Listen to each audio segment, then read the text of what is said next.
Hola, em dic Jordi Paulí, soc professor de saxòfon i avui us ensenyaré com es rebaixen i com s'arreglen les canyes.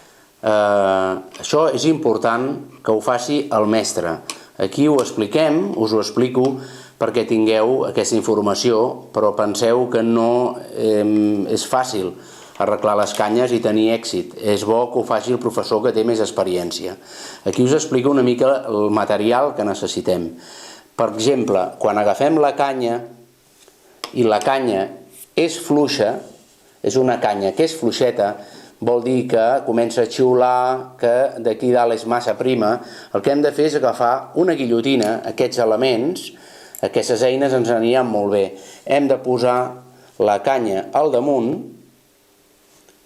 es lliga aquí baix i llavors es donen les voltes i tallarem la part de canya que ens sobra.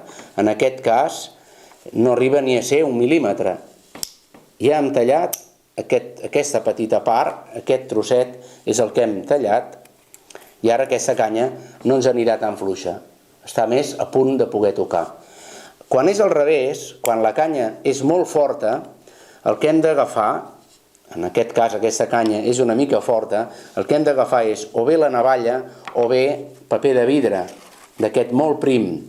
Llavors el que hem de fer és rebaixar aquí dalt, mirar de rebaixar tots aquests costats i intentar fer una muntanya virtual, intentar rebaixar aquests costats tant amb la navalla com amb el paper de vidre, rebaixar una miqueta a dalt perquè la canya sigui més espontània i rebaixar els costats.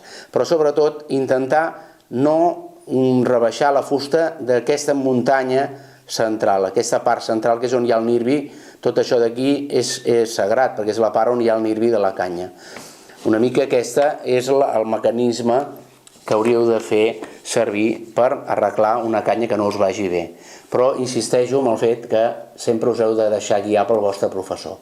Gràcies per haver-me escoltat.